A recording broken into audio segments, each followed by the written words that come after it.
બગસરા મુકામે લોકાર્પણ અને ખાતમુહૂર્તના કાર્યક્રમમાં આપણી વચ્ચે ઉપસ્થિત અમરેલીના લોકલાડીલા સાંસદ મારા પરમ મિત્ર ભાઈ શ્રી ભરતભાઈ સુતરિયા, આ વિસ્તારના જાગૃત ધારાસભ્ય, ગમે ત્યારે યાદ કરવાના હાજર હોય એવા ધારાસભ્ય ભાઈ શ્રી જેવીભાઈ કાકડિયા, અમારા જિલ્લા ભાજપના યુવાન અને મહામંત્રી ભાઈ શ્રી મેહુલભાઈ ધોરાજીયા, જેમના થકી આ કાર્યક્રમનું આયોજન થયું છે એવા નગરપાલિકાના પ્રમુખ અમારા ભાભી સાહેબ શ્રી જ્યોત્સનાબેન એવી રીબડિયા, નગરપાલિકાના ઉપપ્રમુખ બેન શ્રી ભાનુબેન,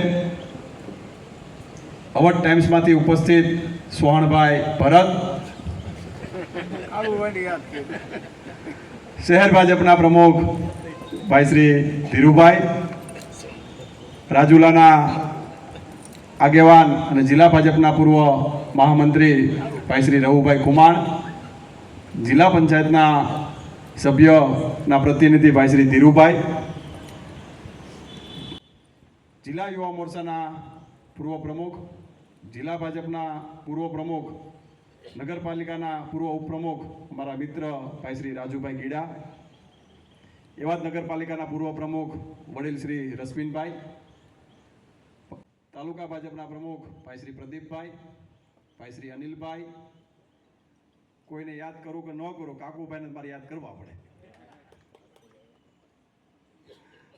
શહેરના મહામંત્રી ભાઈ શ્રી ભાવેશભાઈ, વડીલ શ્રી પંડ્યા દાદા, જિલ્લા ભાજપના આગેવાન ભાઈ શ્રી મનોજભાઈ, સ્ટેજ ઉપર બિરાજમાન સૌ સન્માનીય મંચ, અમારા પરમ મિત્ર ભાઈ શ્રી સ્નેહીભાઈ, એમને આપણે જેટલા પણ અભિનંદન આપીએ એટલા અભિનંદન ઓછા પડે, કારણ કે આપણા માટે ગૌરવની વાત કહી શકાય જિલ્લા માટે.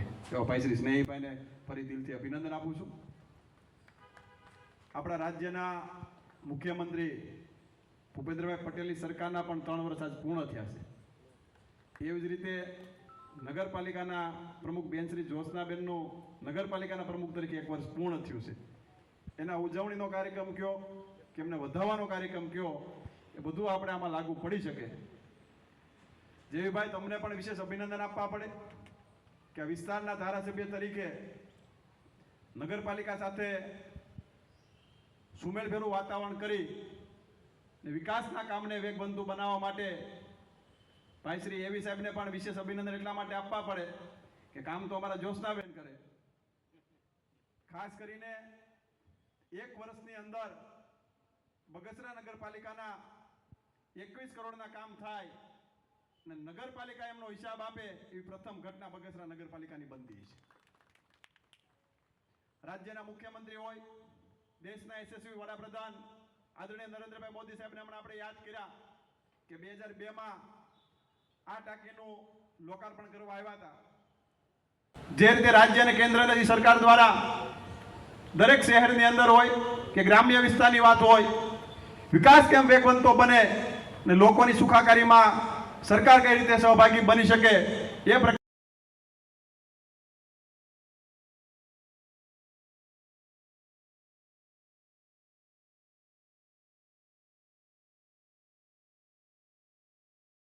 વાત કરી કે મુખ્ય રસ્તો એક અટવાયેલો રસ્તો છે. તમારા જાગૃત ધારાસભ્ય અને સંસદ સભ્ય એને ખાલી કાગળ આપી દેજો, લગભગ પરિપૂર્ણ કરીને તમને પાસે સોંપી દે. એમાં ક્યાં અટકતો હોય તો અમને યાદ કરજો, અમે પણ ટેકો પુરાવા માટે અમે તમારી સાથે ઊભા રહ્યો.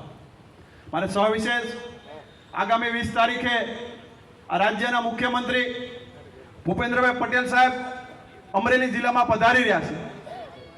સાહેબ, આ રાજ્યના મુખ્યમંત્રીને આપણે એ માટે અભિનંદન આપવા પડે કે જે રીતે અમરેલી જિલ્લામાં વિકાસના કાર્યો માટે 5 ધારાસભ્ય, સંસદ સભ્ય કે સંગઠનની ટીમ સાથે મળીને ભરતભાઈ અમે જઈ એક પણ કામની અમને ક્યારે ના પાડી નથી. આગામી 20 તારીખે અમરેલીમાં 300 કરોડ કરતાં વધારે કાર્યોના ખાતમુહૂર્ત અને લોકાર્પણના કાર્યક્રમ એ અમરેલી જિલ્લાની અંદર થવાના છે. હવે અનેક કાર્યો જ્યારે રાજ્ય સરકાર દ્વારા થતા હોય ત્યારે આપણે સવિશેષ એમને પણ અભિનંદન આપવા પડે. વાત અમરેલીની કરું કે અમરેલી જિલ્લા માટે એસટી ડેપો જે વર્ષો જૂનો પ્રશ્ન હતો ક્યારે એસટી ડેપો ચાલુ થશે? કોઈ એક વાતું કરે ભાઈ એસટી ડેપો ચાલુ થવાનો નથી, પણ સોગડિયા ગણાતા હતા. અને રાજ્યના મુખ્યમંત્રી આવવાના હોય એટલે અમે અગાઉ કોઈને કહેતા નહોતા કે આ રાજ્યના મુખ્યમંત્રી આમનું લોકાર્પણ કરવાના છે. 45 કરોડ કરતાં વધારે રકમનો જ્યારે એસટી ડેપો તમે અંદર એન્ટર થાવ તમને લાગે કે આપણે કોઈ એરપોર્ટમાં બેઠા હોય એ પ્રકારની ફેસિલિટી અમરેલી જિલ્લાને આદરણીય મુખ્યમંત્રી સાહેબ ભેટ આપવાના છે. મિત્રો, આવા અનેક વિકાસના કાર્યો અમરેલી જિલ્લાની અંદર થઈ રહ્યા છે. મારે વિશેષ સમય એ માટે લેવો નથી, મારે 6:30 અમરેલીના કાર્યક્રમમાં પૂગવાનું છે અને 6:30 અહીંયા થવા આવ્યા છે. કારણ કે એવી સાહેબ હું ટાઈમમાં થોડુંક માનનારો વ્યક્તિ છું, ભાઈ સમયથી મોડું કે આપણે ના જવું, એટલે વિશેષ સમય લેતો નથી. પણ જે રીતે નગરપાલિકા દ્વારા વિકાસના કાર્યો નગરપાલિકાની ટીમ દ્વારા અને જ્યોત્સનાબેનની આગેવાનીમાં જે રીતે વિકાસના કાર્યો થઈ રહ્યા છે, મારે એમને ખૂબ ખૂબ શુભેચ્છા આપવી પડે. કુકાવાના નાકાથી અંદર એન્ટર થાવ તો પહેલા અંદર એન્ટર થતા તો આપણે એમ થાય કે આપણે ક્યાં રસ્તે ચડ્યા અંદર અત્યારે અંદર એન્ટર થાવ તો આપણે એમ લાગે કોઈ મેગા સિટીમાં આપણે જઈ રહ્યા હોય એ પ્રકારના વિકાસના કાર્યો જ્યારે આ સિટીની અંદર થયા છે, ત્યારે હું સવિશેષ જ્યોત્સનાબેન અને નગરપાલિકાની સમગ્ર ટીમને હું લાખ લાખ શુભેચ્છા આપું છું. ફરી આપ સૌનો હૃદયથી આભાર માનું છું કે અમને બોલાવ્યા, બોલવાની તક આપીને અમારું સન્માન કર્યું એ બદલ એવી સાહેબ તમારો સમગ્ર ટીમનો સાથે સંગઠનની ટીમનો પણ હું હૃદયથી આભાર માનું છું. અસ્તુ વંદે માતરમ. ભારત માતા કી જય.